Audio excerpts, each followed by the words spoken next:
कार्यक्रम के पुण्यार्चक हैं श्री अजय जैन जी, श्रीमती नीतू जैन जी, पुत्र पुत्री चहक जैन, जीनम जैन, दिल्ली।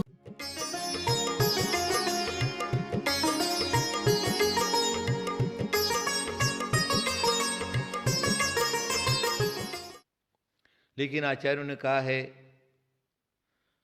कि पाप कर्म का उदय साथ में रहता है। यदि भोगभूमि है, कुभोगभूमि है, लेकिन पाप कर्म के उदय से उसने अपात्र को दान दिया है, कुपात्र को दान दिया है, इसलिए कुभोगभूमि मिल गई।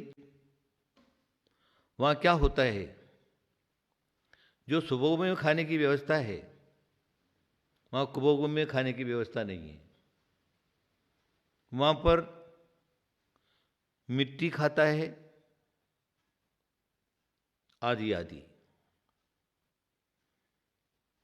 कोई एक पांव का है, कोई एक हाथ का है, किसी की एक आंख है,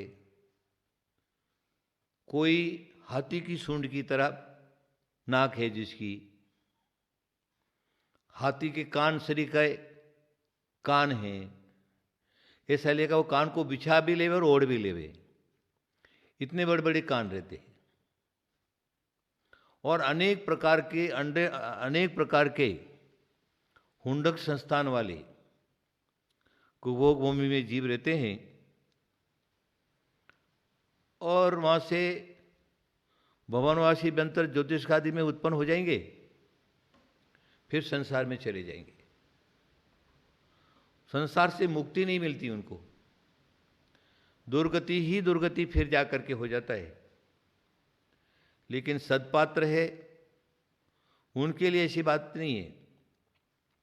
हमारे जैनाचार्यों ने पात्र के 3 भेद कर दिए, उत्तम पात्र, मध्यम पात्र और जगन्य पात्र। उत्तम पात्र के अंदर मुनि यारिका को गिना है, जो 28 मूल गुणों को निर्दोष पालन करते हैं और अपनी चर्या चारित्र को अच्छा पालन करते हैं। मध्यम पात्र जो है प्रतिमाधारी श्रावक है, वो मध्यम पात्र है, दूसरी प्रतिमा से लगा करके और 11वीं प्रतिमा उत्कृष्ट श्रावक तक। और जगन्य पात्र, जगन कहे अविरत सम्यदृष्टि। जगन्य पात्र जो है वो अविरत सम्यक दृष्टि तो है लेकिन संयम नहीं है, तो इसलिए उत्तम मध्यम जगन्य 3 पात्र कर दिए। तो ऐसे जो उत्तम मध्यम जगन्य पात्रों को जो दान करता है उसको उत्तम मध्यम जगन्य भोग में मिल जाती है। देखिए, दान करते समय हमें पूरा सोचना है कि सामने वाला, लेने वाला कौन है, उसके अंदर योग्यता कितनी है, वो धर्म का कितना पालन करता है, संयम का कितना पालन करता है, चारित्र का कितना पालन करता है।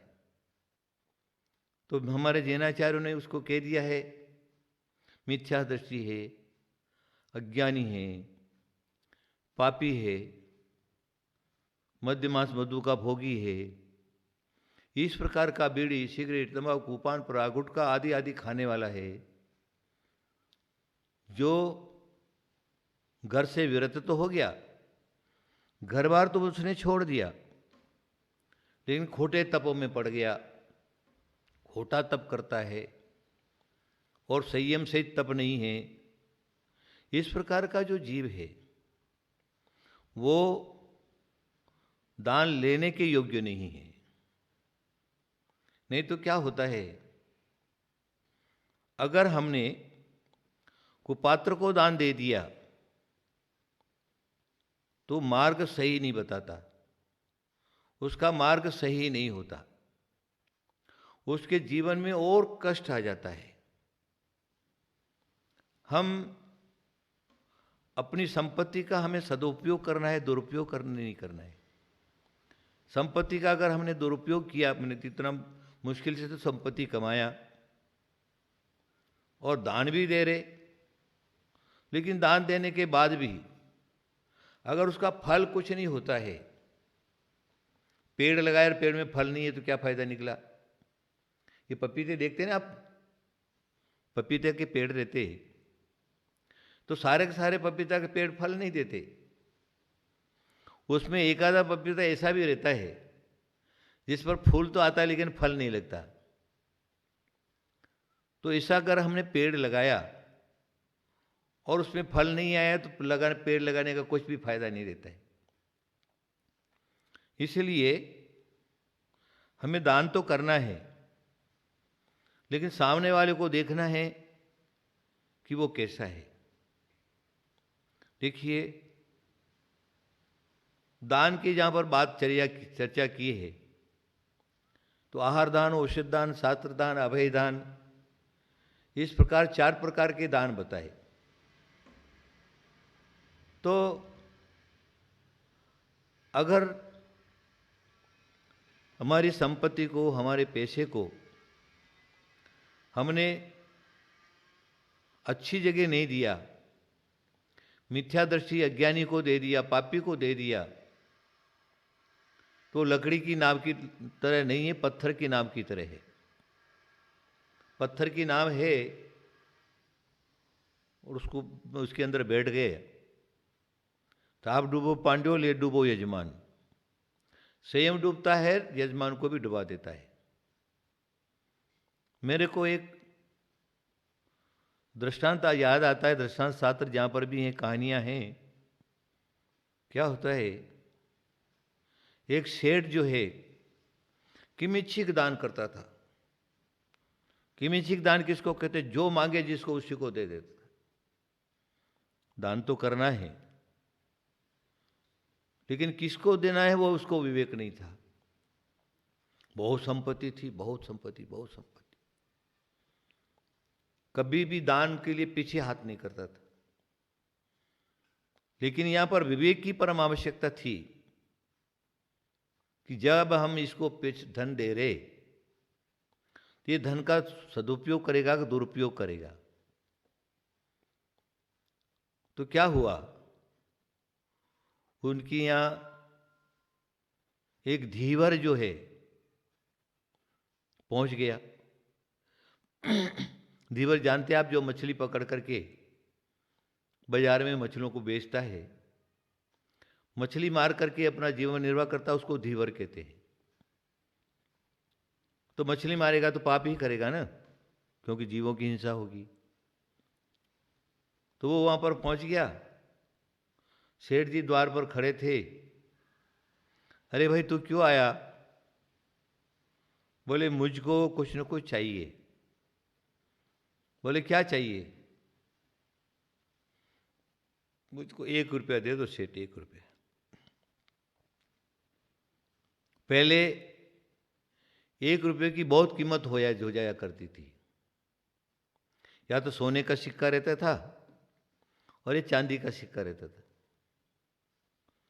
चांदी का सिक्का तो अभी थोड़े दिन पहले ही, 50-55 साल पहले ही बंद हुआ। पहले रुपया चांदी का था, अठन्नी चांदी की थी, चवन्नी चांदी की थी, आदि आदि। तो क्या है, 1 रुपया उसको मिल गया, दे दिया सेठ जी ने निकाल करके। और वो अब क्या करेगा 1 रुपये का, सोच लीजिए। बाजार में गया, धागा खरीद करके लाया, धागा खरीद करके ला करके उसकी जाल बना ली।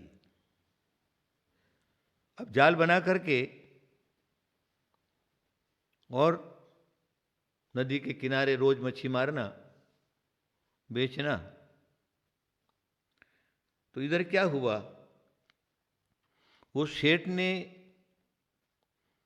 जो कुपात्र को दे दिया दान, मांसाहारी को दे दिया, जीव हिंसक को दे दिया, तो उसके रुपये से वो जीव हिंसा करता था।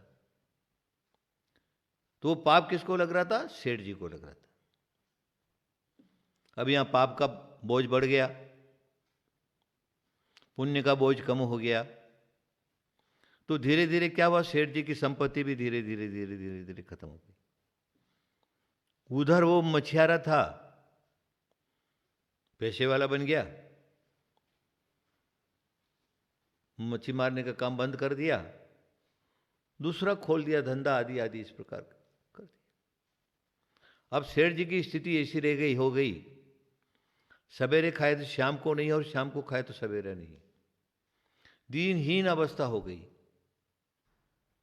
वो सोचने लगा, अरे मैं इतना बड़ा दानी, मेरे द्वार से आज दिन तो कोई खाली नहीं गया मैं, लेकिन मेरी स्थिति इस प्रकार की। अंदर से बहुत बड़ा दुखी हुआ, सोचा कि इसका मार्ग कहाँ मिलेगा, मेरा ऐसा कौन सा पाप कर्म का उदय है। तब मुनिराज के चरणों में पहुंचता है, 3 प्रदक्षिण लगा के नमस्कार करता है और बैठ करके अपने हृदय की पीड़ा मुनिराज को बताता है, स्वामीन इस प्रकार की स्थिति है, मैं एक बार बहुत बड़ा सेठ था, बहुत बड़ा सेठ, और किमिच्छिक दानी था। मैंने आज दिन तक मेरे द्वार से किसी को भी खाली नहीं जाने दिया। इतना धर्म करते हुए भी मेरी स्थिति ऐसी क्यों आई, मैं कैसा, मेरा कौन सा पाप कर्म का उदय है। तब मुनिराज कहने लगे, अवधि ज्ञान लगाया, अरे सेठ जी, तुमने अपने जीवन में बहुत बड़ी भारी गलती कर दी। बोले, वो क्या? अरे तुम किमिच्छिक दानी तो हो, लेकिन दान किस नहीं देखा तुमने। तुम्हारे पैसे को लेने के लिए योग्य कौन है, तुम्हारी वस्तु को लेने के लिए योग्य कौन है, उसको तुमने नहीं देखा। बहुत बड़ी गलती हुई। बोले, स्वामी बताइए। अरे तुमने वो तुम्हारे गांव का जो धीवर है ना, मच्छी पकड़ने वाला, उसको तुमने पैसा दे दिया। अब तुमने पैसा तो दे दिया, तो पैसा देने के बाद उसने क्या किया, बाजार गया, धागा खरीद के लाया, जाल बुनी और उस जाल से प्रतिदिन मच्छी मार करके और पाप कमाता था। वो पाप तुम्हारे सिर पर आया और धीरे धीरे धीरे पाप ने जो क्या है बोझ बढ़ गया और तुम्हारी धन संपत्ति वैभव आदि आदि पूरा का पूरा नष्ट हो गया और तुम दीनहीन अवस्था में हो गए। तो यहां पर आचार्य क्या कहते हैं कि अगर हम किसी को कुछ दे रहे हैं तो ये हमें पूरा ध्यान रखना है कि हमारी चीज का ये उपयोग करेगा कि दुरुपयोग करेगा। बोले, महाराज अब उसका रास्ता, बोले तुम क्या करो, धीवर के घर पर जाओ, तुम्हारे पैसे जो बुना हुआ जो जाल है उसको वापस लेकर के आओ,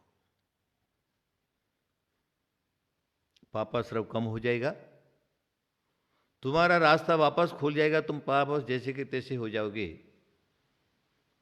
गया, फटे टूटे कपड़े, धीवर के द्वार पर पहुंच गया।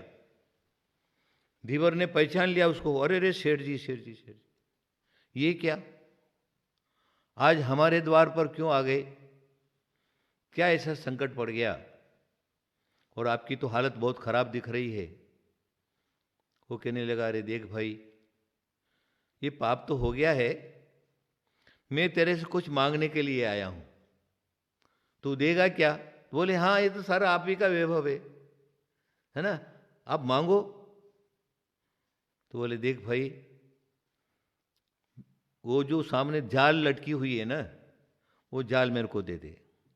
अरे बोले, सेठ जी पुरानी जाल हो गई, आपको तो नया जाल बना करके आपको दे सकता हूं।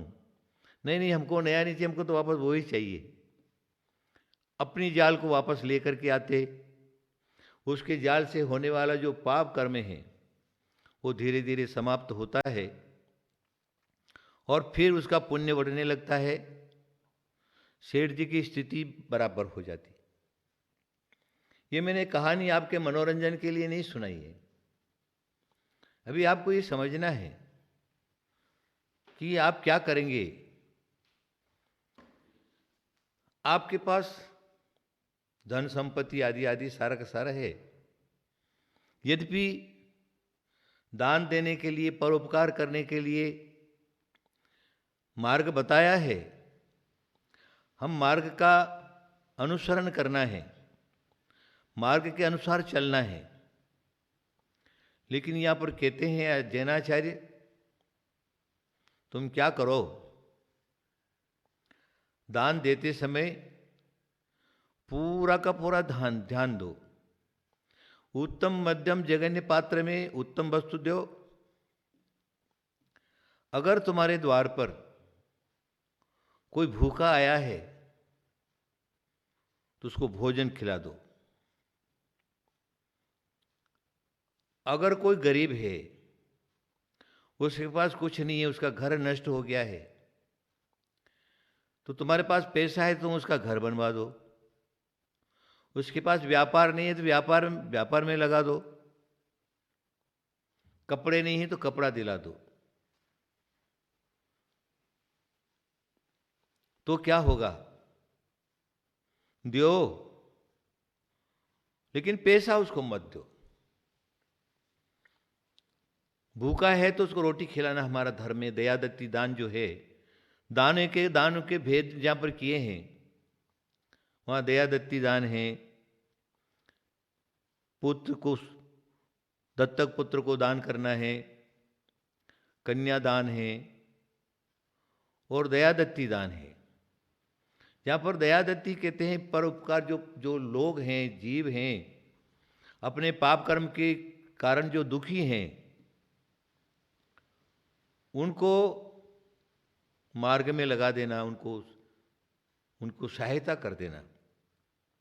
हम ये करेंगे तो ये उसका उपयोग करेगा कि सदुपयोग करेगा? तुमने शराब पीने वाले को पैसा दे दिया तो वो क्या करेगा? बाजार जाएगा, शराब खरीद करके लाएगा, पिएगा। तो मैंने आपको उसी दिन भी बता दिया ना।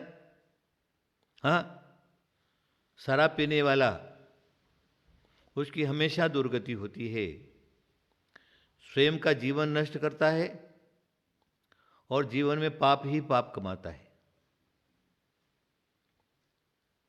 इसलिए तुम्हारे पैसे से अगर वो शराब पी रहा है तो धर्म कर रहा है कि अधर्म कर रहा है? पुण्य कर रहा है कि पाप कर रहा है? तो पाप कर रहा है। इसलिए आचार्यों ने कहा शराबी को कुछ भी सहायता नहीं देने का।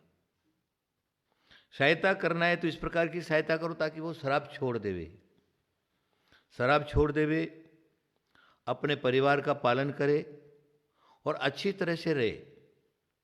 इस प्रकार का कोई व्यक्ति है तो तुम उसको सहायता करो।